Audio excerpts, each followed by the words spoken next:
Nah, ternyata di sini ada sesuatu tuh. Dulu, ya nggak tahu ya, ada seseorang ya melakukan persemedian di sini.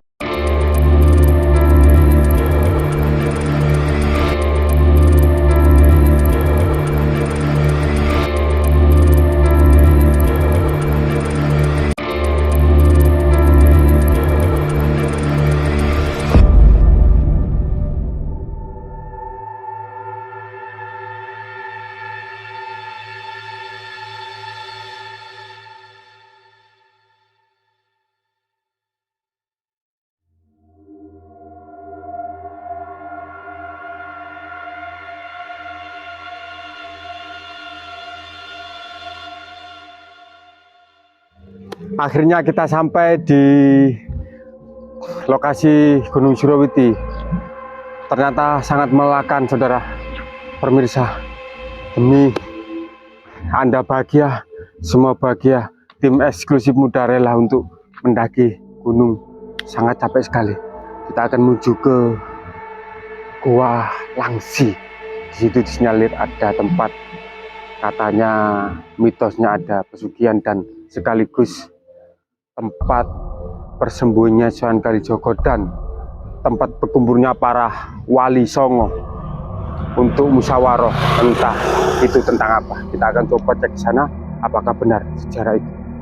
Oke, tetap pantau channel kami di channel eksklusif.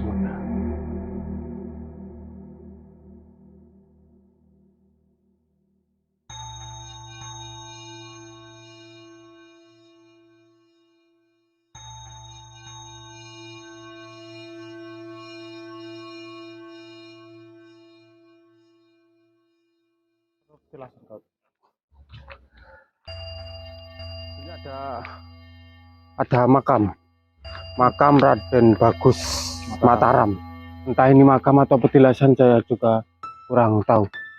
Mungkin Batoro bisa tahu ini petilasan apa makam? Petilasan saja, Ini petilasan saja. petilasan kata Batoro. Raden Bagus Mataram. Baunya dupa sangat menyengat dan suasananya seram, agak gimana gitu. Oke, lanjut saja, kita nggak usah kesini.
Sekarang kita ada di tempat puncak dari Gunung Surawiti. Kita bisa lihat pemandangan sangat indah, bro. Luar biasa. Kita bisa melihat dari sangat kejauhan, indah sekali. Cuacanya sejuk, luar biasa. Tetap ikuti kami terus. Kita akan habis ini kita akan ke Gua Langsi ada apakah Gua Langsi? Kita tetap pantau channel kami eksklusif muda.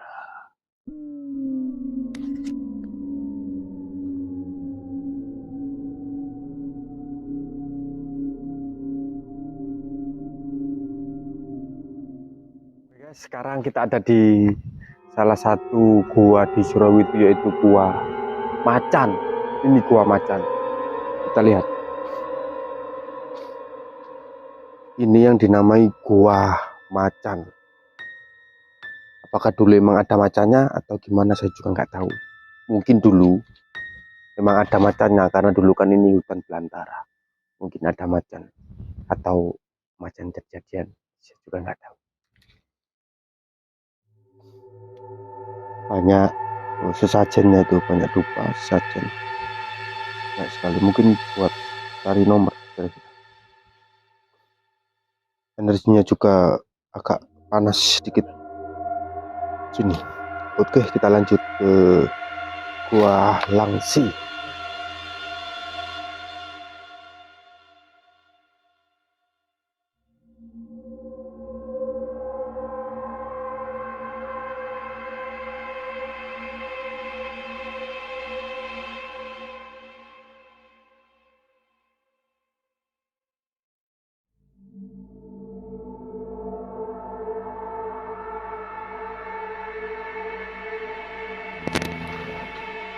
Kalau ini namanya makam Ki Supo Mandrangi. Mandrangi Empuh Linui. Kita lihat ya. Ini makam Ki Supo. Baunya menyengat sekali, bau dupa. Ini makam, salah satu makam Ki Supo.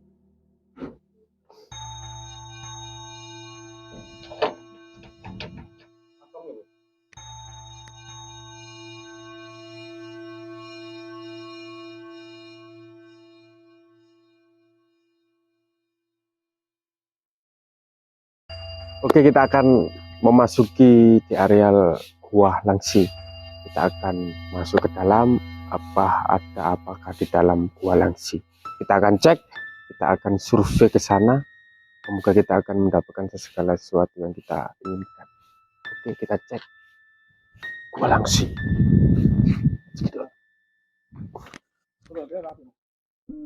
Sekarang kita akan masuk ke Gua Langsi. Hati-hati, jalannya luar biasa terjal, seperti jurang. Lihat bawah, hati-hati. Oke kawan, kita akan masuk. Bismillah dulu, bismillahirrahmanirrahim. Ayo, kita ikuti saya.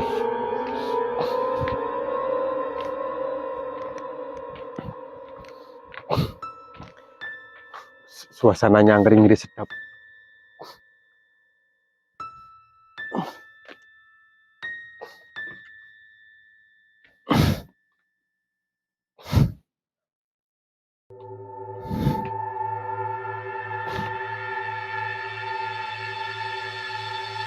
Isi kerasa bro, luar biasa. Yuk kita masuk lagi. Ini dia.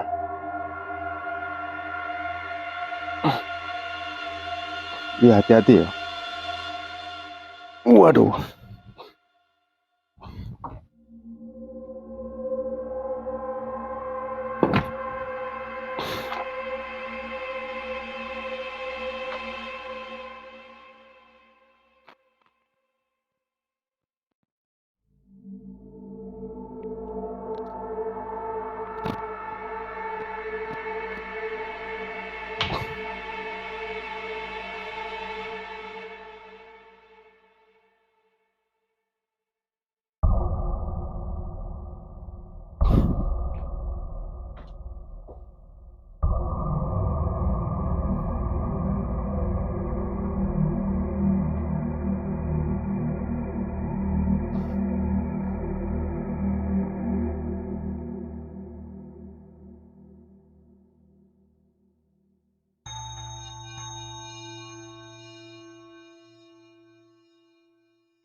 Kita akan masuk ke Gua Langsi. Ini ada tangga. paling nggak ini 10 meter. Sebenarnya dulu itu pintu masuknya tidak lewat sini, tapi lewat sana. Lewat sana. Lewat sana itu ada jalan. Sebenarnya lewat sana, bukan lewat sini. Berhubung ada kejadian alam, akhirnya itu dibuntu, banyak sampah, akhirnya para warga sekitar Surawiti ini akan membuat jalur dari atas ke bawah. Oke, kita cek.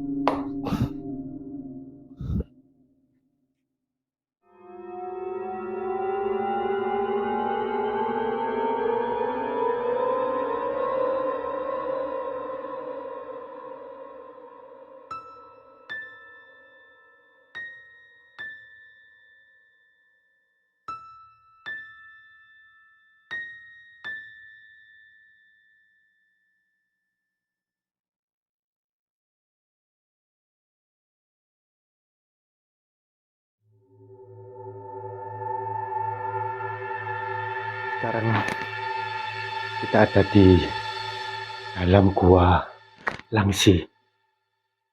Suasana sangat luar biasa mistis. Energinya sangat kuat. Entah apa yang kita akan dapat di sini, kita akan bersinergi dulu di area sini. Bahwa kita dapat gambaran dan sejarah apa yang benar-benar ada di dalam gua sini. Oke kawan, kita lanjut sana, kita explore.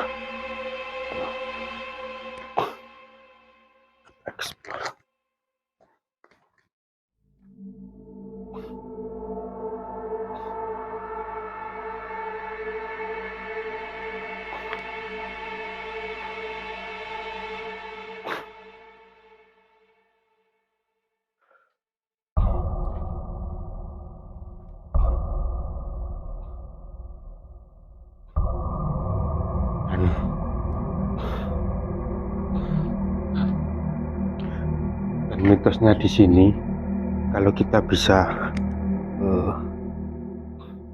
memeluk ini sampai jari kita pas begini, permintaan kita bisa terkabul. Katanya mitosnya begitu. Saya coba untuk merangkul ini dulu ya. Saya coba merangkul. Kira-kira bisa nggak apa saya merangkul ini? Bismillahirrahmanirrahim.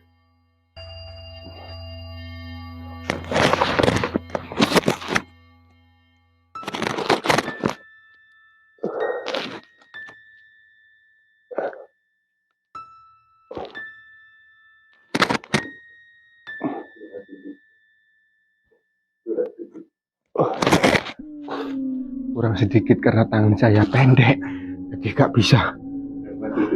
Oke, coba kalau tangannya panjang kayak Mbak Toro mungkin bisa. Saya nggak bisa, tangan saya pendek, apalagi Mas Yudi kecil banget. Coba, ayo semua. Coba.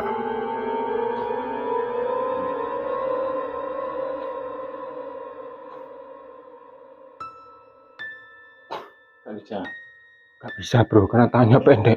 Mungkin Mbak Toro. Ayo Mbak Toro. Kalau Mbak Toro mungkin bisa, karena tangannya panjang. Moga terkabul Mbak semua permintaanmu, termasuk nikah dengan 3 istri. Bukan, bisa kan Mbak Toro? Bukan, tuh bisa. Karena tangannya panjang. Oke. Kita akan eksplor ke sini.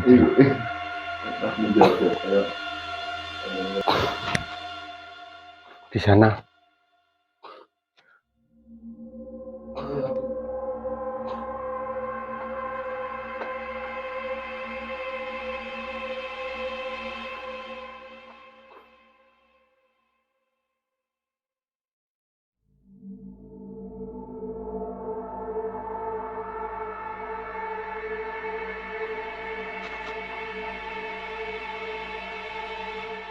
kita lihat di sana masih ada gua.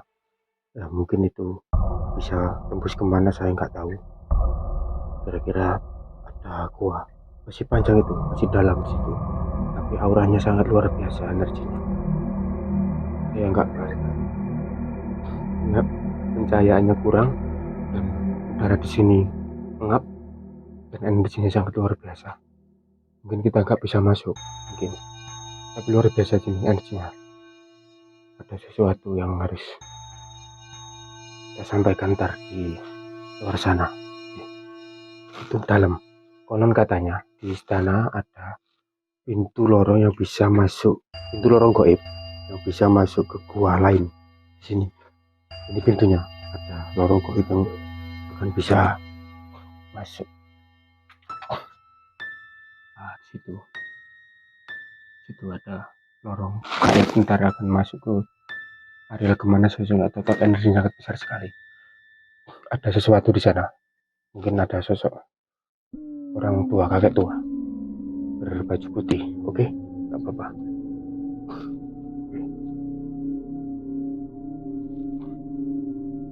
Terus cukup.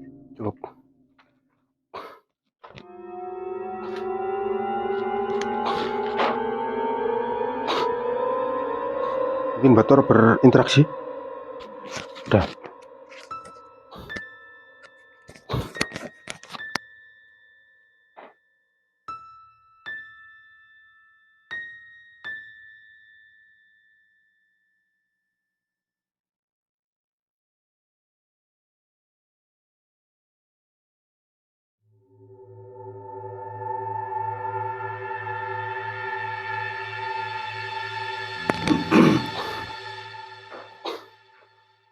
Oke, kita sudah explore di dalam. Energinya sangat luar biasa. Kita terkuras secara energi. Kita akan ke atas, kita akan pakai di sana. Ada sesuatu yang harus kita sampaikan di sini. Oke, tapi ikuti kami. Kita akan keluar dulu.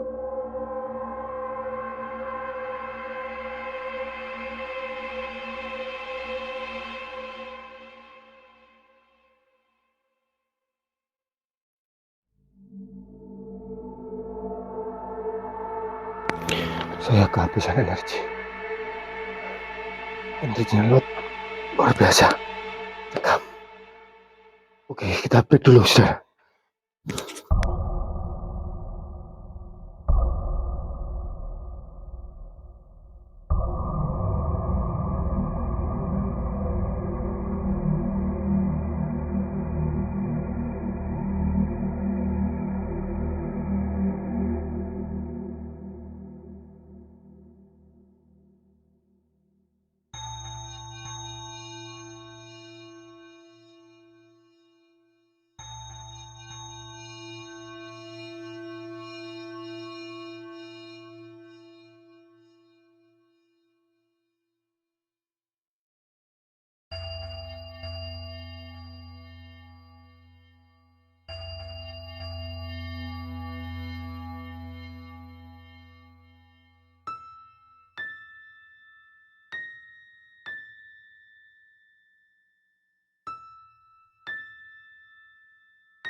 Assalamualaikum warahmatullahi wabarakatuh. Oke pemirsa, masih bersama di channel kami YouTube Eksklusif Muda. Kita akan bahas tentang Surawiti bersama saudara saya, Batoroh, spiritual tingkat. Tingkat RT. Sekarang naik spiritual dari tingkat desa menjadi tingkat kecamatan. Oke Batoroh, salam rahayu, salam sejahtera, salam. Salam rahayu. Saya mau tanya seputar makna dari kata Surawiti sendiri itu apa, Bator? Surawiti. Surawiti. Iya, Surawiti. Surawiti. Kalau berasal dari kata ini, Iya. ya. Suro itu bisa dimaknai sariro. Sariro. Nah, sariro itu yang berartikan harus bisa melepas hubungan, maksudnya sifatnya keduniawian. Keduniawian. Jadi Surawiti ini kan area sini. Nah, untuk witinya, witi itu kalau dari bahasa Jawa itu ingkang kawitan, mengawali, Ngawal. mengawali. Jadi Surawiti ini ya untuk sebuah perjalanan spiritual ini maksudnya untuk kita belajar dalam perjalanan spiritual ini harus diawali ya mungkin bisa diawali di sini di daerah tempat ini Surawiti ini. Surawiti ini. Jadi gitu. Kalau Surawiti dari kata suro itu bermakna sariro yang artinya bisa melepas unsur keduniawian ini ya, untuk memahami jati diri. Nah, witi ngawal, mengawali. Jadi untuk mengawali perjalanan spiritual itu mungkin di area sini nih, di area Surawiti ini mungkin itu gitu Gus untuk makna Surawiti. Nah, Terus untuk mitos-mitos di sini, Mbak, katanya di sini tempat persembunyiannya Gandaluko Joyo alias siapa itu namanya Sunan Kalijogo. Apakah benar kira-kira di sini bertempat persembunyiannya di bukit ini? bisa dikatakan tempat bersembunyi, tapi lebih tepatnya di tempat inilah Sunan Kalijogo menemukan. Maksudnya dari sisi perjalanan yang awal mulanya mungkin dikatakan berandal, Lukojoyo, atau ya sekarang bisa dikatakan apalah gitu. Nah di tempat inilah dia menemukan, menimba ilmu nah gitu ya, menata diri itu di situ. Secara spiritual rohani. Nah tadi kan gini Gus, tadi kita kan memasuki area Langsi, gua itu. Nah sebenarnya di tempat itulah penggemblengan. Maksudnya gini, Langsi itu bisa dimaknai langsiran. Nah itu bisa berarti tirai. Tirai itu di mana kita bisa membedakan dua antara jasmani dan rohani. Nah, di situ tirai. Nah, untuk langsiran juga bisa diartikan ini penataan diri, perakitan. Jadi noto jiwa raga kuwi iki sing ya apa. Nah, di tempat itulah tadi di Gua Langsi itu. Nah, di situ juga ada kayaknya yang tadi yang di atasnya itu pertemuan, Gus. Pertemuan. yang batu-batu itu. Yang atas saya tadi kok lebih arah ke situ. Nah, untuk yang ke dalam tadi yang masuk itu, nah itu yang pesannya kakek tua itu kebanyakan disalahgunakan. Contohnya? Nah, disalahgunakan tadi yang sampean tanyakan, apakah benar di sini nih tempat apa pesugihan? Nah, di tempat itulah tadi kadang banyak sama yang ini di atas bukit yang di atas tadi mungkin enggak ke ini ya itu di situ. Soalnya ya kayak yang sampean bilang tadi, siapa yang bisa merangkul batu itu tadi kalau tangannya ketemu apa yang dia mau pasti tercapai. Nah sekarang logikanya ya kalau yang kayak saya, kayak Mas Niyar tadi tangannya panjang, nyampe lah kayak sampean, kayak teman kita, ya kan nggak nyampe. Nah, bukan di situ sebenarnya, di situ itu belajar untuk mensucikan diri, disitulah kebanyakan disalahgunakan. Gitu. Yang awalnya dia di situ disuruh bertapa di situ. Bukan bertujuannya dia untuk menata diri, tapi dia untuk sesuatu tujuan atas dunia ini. Gitu. Kira-kira begini, Mbak. Yang menyebabkan keinginan kita menjadi tercapai itu apa emang keyakinan kita? Apakah emang di situ ada energi atau mitos-mitos yang benar-benar bisa membuktikan bahwanya kalau kita memeluk itu hajat kita bisa terkabul? Apakah itu cuma mitos? Apa gimana itu? Apakah benar-benar itu cuma keyakinan kita yang bisa mewujudkan impian kita? Kalau saya sih dari keyakinan kita, Gus. Dari keyakinan, sumber segala sesuatu itu dari keyakinan kita. Ya. Itu kadang permasalahannya kan gini, kata sampean tadi ada sebuah energi atau gitu, gini. Nah, kadang orang ke situ, makanya disucikan dulu apa tujuan niatnya ke situ, dan kebanyakan, nah kan gitu, di situ dengan tujuan atas dunia. Nah, di situ ya yang namanya kita hidup ini di alam ini bukan kita aja, gitu, ada makhluk-makhluk lain. Nah, kadang keimanan kita, keyakinan kita kalau kurang, ya katakan kurang ya mungkin ya kurang ya. Nah, disitulah itu akhirnya itu gitu. Kalau sumber kekayaan pesugihan itu ya dari keyakinan kita. Kalau kita yakin kita kaya, kita pasti semangat tuh. Apapun itu. Nah, kalau kita merangkul itu tadi ya, kita gini kaya, kita nggak bekerja ya nggak kaya-kaya terus. Kan banyak Mbak mitos yang mengatakan bahwasanya kalau kita ambil pesugihan kita bisa kaya. Tapi secara logika itu gimana? Apakah bisa hal yang goib bisa menyentuh hal yang sifatnya material? Menurut logika, kira-kira gimana? Apakah itu hanya sebatas keyakinan mereka bahwasanya hal-hal goib itu bisa mengambil segala sesuatu yang sifatnya material? Gini Gus, gini. Kadang ada sesuatu yang sifatnya material dan imaterial. Imaterial itu maksudnya gini, kalau material kita untuk mewujudkan segala sesuatu itu berdasarkan keyakinan kita. Nah, imaterial itu kadang bisa dikatakan gini Gus. Nah, secara sampean itu tadi bisa nggak secara imaterial bisa mengambil yang sifatnya material. Nah, kan gitu. Nah, kadang kan gini, ada yang namanya kalau lebih trennya sekarang nyari pesugihan. Nah, nyari pesugihan. Nah, nyari pesugihan itu di situ kan ada Gus. Ada yang berbentuk ini Gus. Maksudnya perjanjian. Perjanjian. Ya mungkin itu di situ lewat mungkin ya dari manusia juga yang bisa mengendalikan sosok itu tadi. Nah, bisa dikatakan ya kalau juru kunci sih kurang tepat, orang lah ya mungkin yang berhubungan di situ. Nah, di situ baru ada perjanjian.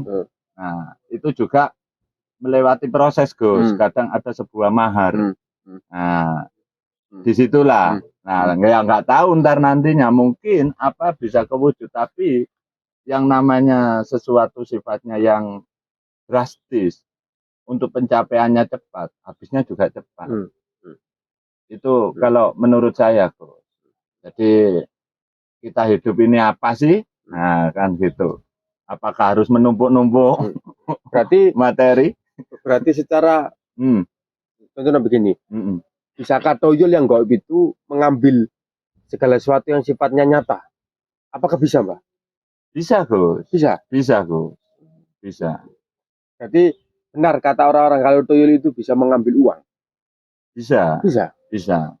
Soalnya yang namanya tuyul itu disuruh, ada pesuruh, ada pengendali, dan dia lewat ya kayak gini Gus, imaterial sama material. Kadang kita di tempat sesuatu yang angker, ini logikanya loh ya, di tempat sesuatu angker. Kadang ada yang namanya kursi, nah, kadang kursi bergerak, kadang ada yang berbentuk benturan, nah itu mungkin ya kan yang namanya makhluk. Nah, itu kan juga berupa energi kata sampean. Nah, mungkin besarnya energi itu. Nah, kalau yang pesugihan kan dikendalikan, pasti ditopang sama sang pengendali itu tadi. Yang penting kan maharnya, Gus.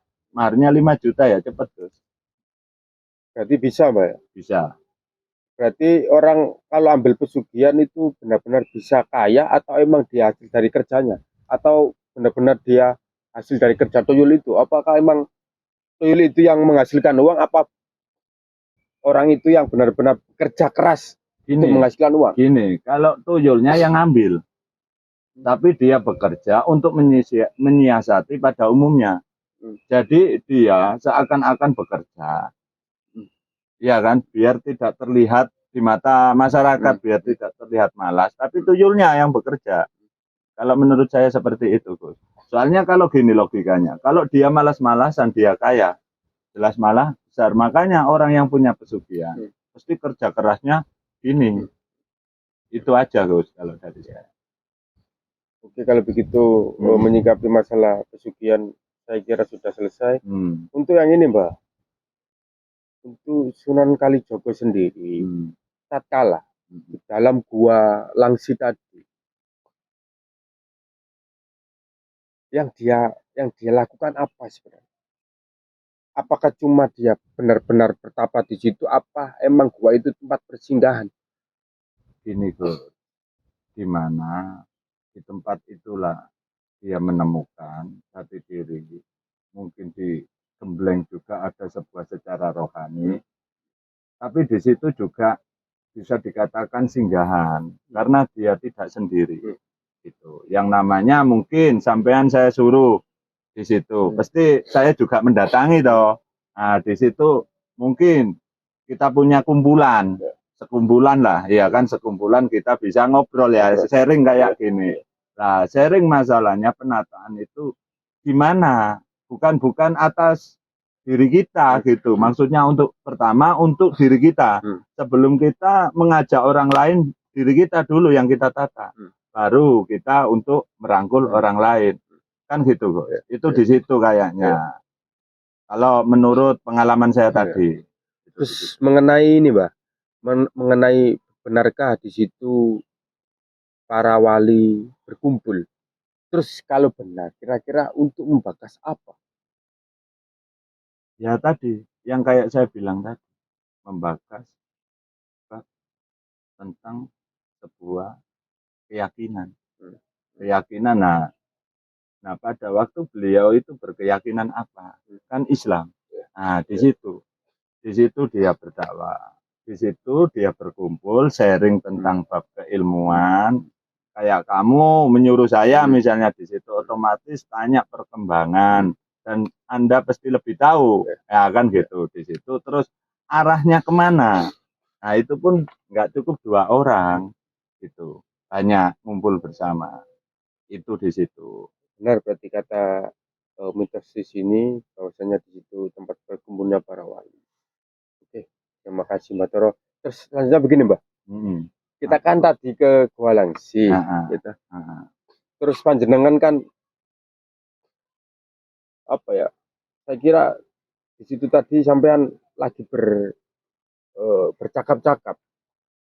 Kira-kira yang disampaikan di situ apa? Tatkala Mbak Toro sedang berinteraksi dengan sesuatu yang ada di dalam. Yang mereka sampaikan apa kira-kira? Itu 2. Ada 1 yang sifatnya unsurnya. Makanya masuk ke situ ada 2. Niatmu apa? Itu niat. Ya, kalau niatmu untuk mencari sebuah tentang pemahaman jati diri, ada di situ. Kalau niatmu di situ hanya untuk ini tujuan pribadi maksudnya untuk tujuan dunia, ada juga. Di situ kan ada yang sifatnya tadi ya berbentuk ular, ya kan? Ada yang 1 kakek tua. Itu yang sosok penunggu situ, Pak. Itu di situ. Itu berarti 2 sosok yang berbeda. Berbeda. Kalau yang tua itu hanya simbol dia kalau memang benar-benar dia laku, dia di sini untuk bertujuan memurnikan dirinya kepada rohnya di situ. Tapi kalau yang buat tujuan aku pingin kaya atau aku pingin apa, nah, itu tadi. Ular tadi. Itu. Nah, yang disampaikan itu tadi. Jadi ya gimana wong dikasih pesan gitu, masa kita nggak mau? Ya disampaikan. Ya, makanya ini saya sampaikan. Terus begini juga, Mbak. Kira-kira menurut sampean tadi di dalam Gua Langsi tadi, kira-kira terowongan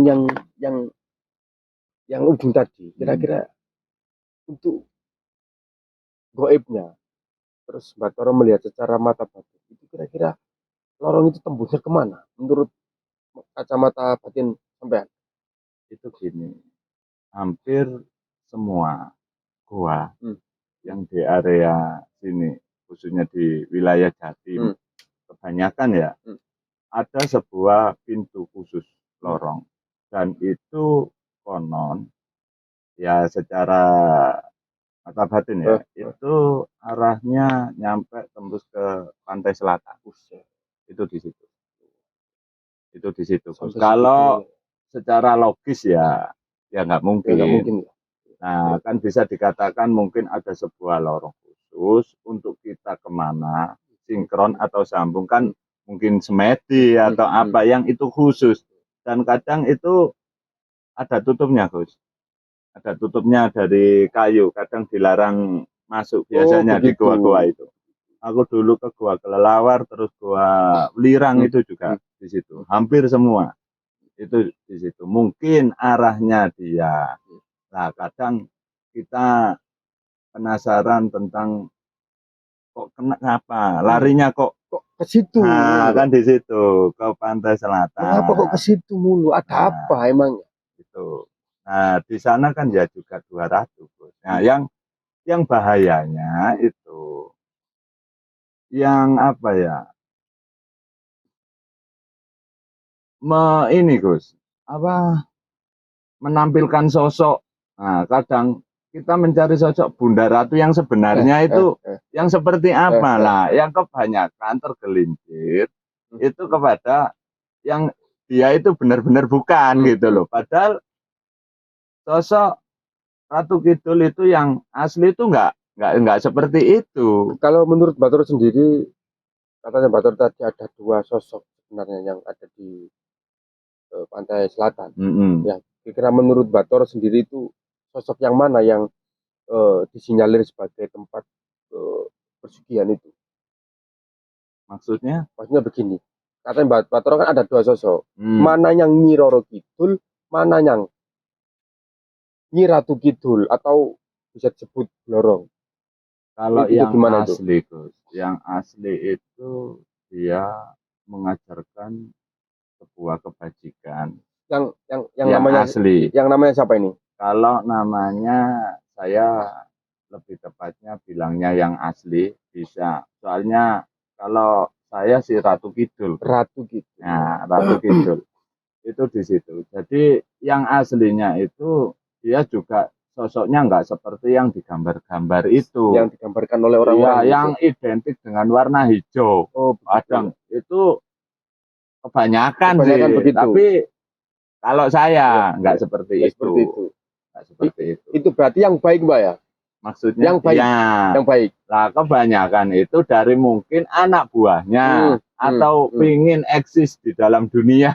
Nah, eksis ya kan menampakkan diri. Ada juga yang dari sisi nggak tahu itu, ada yang bilang anaknya atau anak buahnya dikatakan Nyi Blorong. Ya, itu identik dengan pesugihan, Gus. Itu juga meliputi juga banyak, Gus. Hampir arahnya ke situ semua juga. Makanya itu, Mbak, agar semua orang tahu bahwasanya Nyi Roro Kidul itu dogmanya tidak harus berpakaian hijau kan. Ya. Begitu. Mungkin saja itu anak buahnya atau siapa kayak yang menyamar menjadi dia, tapi sekaligus menjelek-jelekkan namanya dan sebagainya. Mungkin begitu, Mbak. Iya. Mungkin Soalnya begitu. Ratu Kidul itu kalau menurut saya itu ya benar. Aku ingat pada waktu yang dikatakan oleh Kiai Haji Abdurrahman Wahid, dia sudah pakai jilbab itu. Memang muslimah. Muslimah. Itu di situ. Kalau yang pakaiannya juga nggak seperti itu. Nggak seperti itu, Mbak ya? Nggak apa yang hijau, yang pakai gini. Itu nggak seperti itu. Berarti secara tidak langsung Bator pernah melihat? Ya nggak boleh sih sebenarnya. Kalau bilang istilah gini takutnya ntar apalah arti itu cukup saya aja gitu. Jadi pokoknya nggak sama lah sama yang di gambar-gambar itu. Oke, bagus. Untuk pertanyaan yang terakhir, untuk menutupi season ini, pertanyaan yang terakhir tentang Mbah Sunan Kalijogo. Kira-kira makna dari Sunan Kalijogo itu sendiri secara spiritual itu apa? Makna dari Sunan Kalijogo. Kalijogo itu jogo kali. Umumnya kan Umumnya gitu. gitu umumnya. Maksudnya yang dijogo itu makanya di situ disimbolkan ada tongkatnya Sunan Mbah Bonang. Sunan Bonang. Ya. Itu simbol dari ketauhidan. Nah, kali jogo itu menjaga 2 kalimat syahadat. Itu di situ. Jadi kalau benar-benar di situ, nah itu yang saya bilang tadi harus benar-benar menata, menghilangkan dari unsur duniawi. Maksudnya unsur duniawi itu bukan kita nggak lepas, nggak mau itu tetap. Maksudnya ke arah kemana atas amanah kita. Nah duniawi itu sifatnya banyak, Gus. Bukan kok harta benda, Iya, istri, iya, iya. anak. Lah di mana hatimu masih secara tauhidnya, ya kan di dalam hatimu kayak iya memang itu anakmu, iya itu memang istrimu. Tapi secara tauhidnya Anda tahu sendiri kan. Nah, itulah mari kita lepas. Berarti Sunan Kalijogo itu kan termasuk ada simbol yang secara spiritual ya Mbak. Karena Sunan Kalijogo pun punya nama asli yang namanya Raden Sahid kan begitu Mbak. Mbak terima kasih. Dan begini Mbak, pesan-pesan untuk kita dan saudara-saudara setia eksklusif muda, pemirsa setia eksklusif muda dari alam nyata maupun gaib dan alam semesta. Gimana Mbak untuk menyikapi agar secara keyakinan kita tidak menjadi musyrik dan tetap kita menuju ke Tuhan Yang Maha Esa.